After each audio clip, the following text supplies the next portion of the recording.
साईं सतचरित्र अध्याय 15। नारदीय कीर्तन पद्धति श्री चोलकर की शक्कर रहित चाय 2 छिपकलियाँ। पाठकों को स्मरण होगा कि छठे अध्याय के अनुसार शिरडी में रामनवमी उत्सव मनाया जाता था। यह कैसे प्रारंभ हुआ और पहले वर्ष ही इस अवसर पर कीर्तन करने के लिए एक अच्छे हरिदास के मिलने में क्या क्या कठिनाइयाँ हुई, इसका भी वर्णन वहाँ किया गया है। इस अध्याय में दासगणों की कीर्तन पद्धति का वर्णन होगा। नारदीय कीर्तन पद्धति। बहुधा हरिदास कीर्तन करते समय एक लंबा अंगरखा और पूरी पोशाक पहनते हैं। वे सिर पर फेंटा या साफा बांधते हैं और एक लंबा कोट तथा भीतर कमीज, कंधे पर गमछा और सदैव की भांति एक लंबी धोती पहनते हैं। एक बार गांव में कीर्तन के लिए जाते हुए दासगणों उपर्युक्त रीति से सज धज कर बाबा को प्रणाम करने पहुंचे। बाबा उन्हें देखते ही कहने लगे, अच्छा दूल्हा राजा, इस प्रकार बंठन कर कहाँ जा रहे हो? उत्तर मिला कि कीर्तन के लिए। बाबा ने पूछा कि कोट, गमछा और फेंटे, इन सब की आवश्यकता ही क्या है? इनको अभी मेरे सामने ही उतारो। इस शरीर पर इन्हें धारण करने की कोई आवश्यकता नहीं है। दासगणों ने इन वस्त्रों को कभी नहीं पहना। वे सदैव कमर से ऊपर अंग खुले रखकर हाथ में करताल और गले में हार पहनकर ही कीर्तन करते थे। यह पद्धति यद्यपि हरिदासों द्वारा अपनाई गई पद्धति के अनुरूप नहीं है, परंतु फिर भी शुद्ध तथा पवित्र है। कीर्तन पद्धति के जन्मदाता नारद मुनि कटी से ऊपर सिर तक कोई वस्त्र धारण नहीं करते थे। वे एक हाथ में वीणा लेकर हरि कीर्तन करते हुए त्रिलोक में घूमते थे। श्री चोलकर की शक्कर रहित चाय।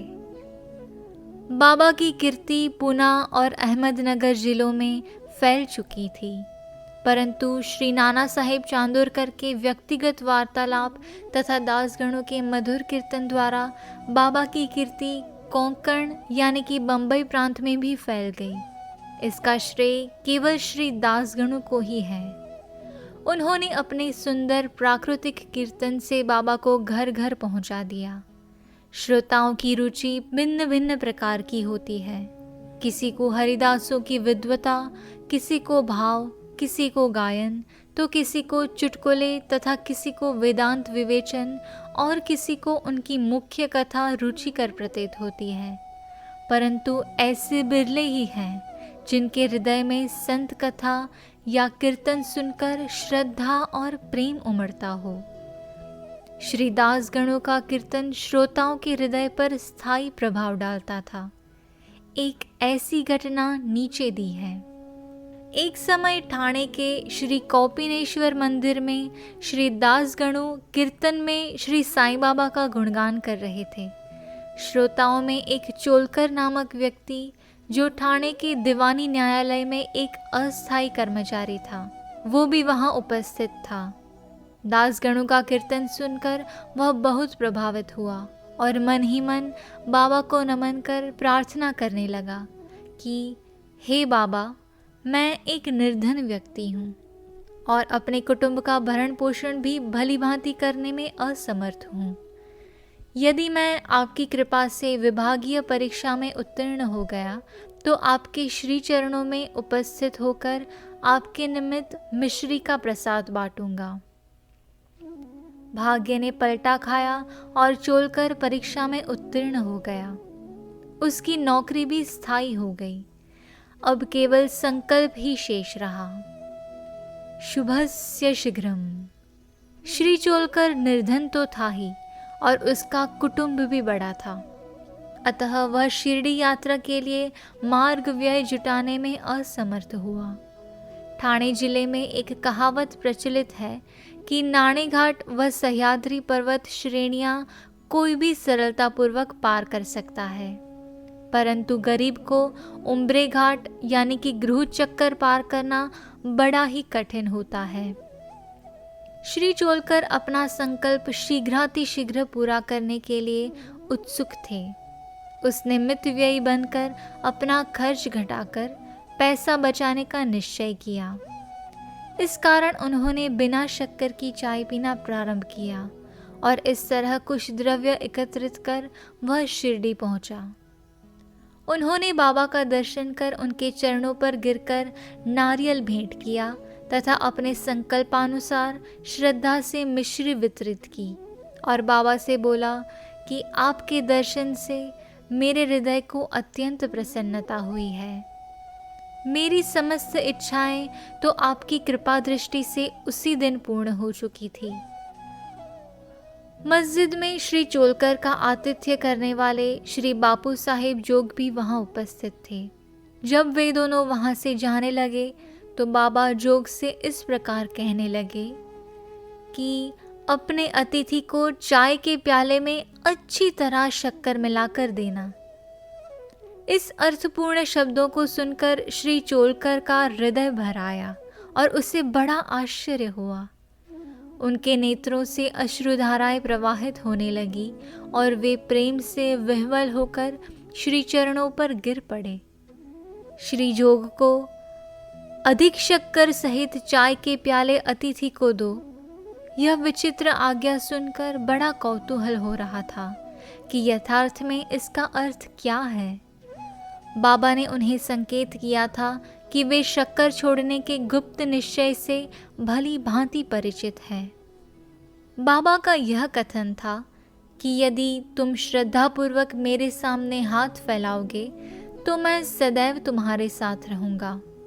यद्यपि मैं शरीर से यहाँ हूँ, परंतु मुझे 7 समुद्रों के पार भी घटित होने वाली घटनाओं का ज्ञान है।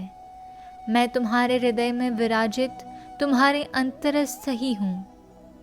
जिसका तुम्हारे तथा समस्त प्राणियों के हृदय में वास है, उसकी ही पूजा करो। धन्य और सौभाग्यशाली वही है जो मेरे सर्वव्यापी स्वरूप से परिचित है। बाबा ने श्री चोलकर को कितनी सुंदर तथा महत्वपूर्ण शिक्षा प्रदान की। 2 छिपकलियों का मिलन। अब हम 2 छोटी छिपकलियों की कथा के साथ ही यह अध्याय समाप्त करेंगे। एक बार बाबा मस्जिद में बैठे थे कि उसी समय एक छिपकली चिक-चिक करने लगी। कौतूहलवश एक भक्त ने बाबा से पूछा कि छिपकली के चिकचिकाने का क्या कोई विशेष अर्थ है? यह शुभ है या अशुभ? बाबा ने कहा कि इस छिपकली की बहन आज औरंगाबाद से यहाँ आने वाली है, इसलिए यह प्रसन्नता से फूले नहीं समा रही है। वह भक्त बाबा के शब्दों का अर्थ न समझ सका, इसलिए वह चुपचाप वहीं बैठा रहा। इसी समय औरंगाबाद से एक आदमी घोड़े पर बाबा के दर्शनार्थ आया। वह तो आगे जाना चाहता था, परंतु घोड़ा अधिक भूखा होने के कारण बढ़ता ही न था। तब उसने चना लाने एक थैली निकाली और धूल झटकारने के लिए उसे भूमि पर फटकारा तो उसमें से एक छिपकली निकली और सबके देखते देखते ही वह दीवार पर चढ़ गई। बाबा ने प्रश्न करने वाले भक्त से ध्यानपूर्वक देखने को कहा। छिपकली तुरंत ही गर्व से अपनी बहन के पास पहुंच गई थी। दोनों बहनें बहुत देर तक एक दूसरे से मिली और परस्पर चुंबन व आलिंगन कर चारों ओर घूम घूम कर प्रेम पूर्वक नाचने लगी। कहाँ शिरडी और कहाँ औरंगाबाद। किस प्रकार एक आदमी घोड़े पर सवार होकर थैली में छिपकली को लिए हुए वहां पहुंचता है और बाबा को उन 2 बहनों की भेंट का पता कैसे चला। यह सब घटना बहुत आश्चर्यजनक है और बाबा की सर्वव्यापकता की द्योतक है। शिक्षा। जो कोई इस अध्याय का ध्यानपूर्वक पठन और मनन करेगा, साईं कृपा से उसके समस्त कष्ट दूर हो जाएंगे और वह पूर्ण सुखी बनकर शांति को प्राप्त होगा। श्री सद्गुरु साईनाथार्पणमस्तु। शुभम। भवतु।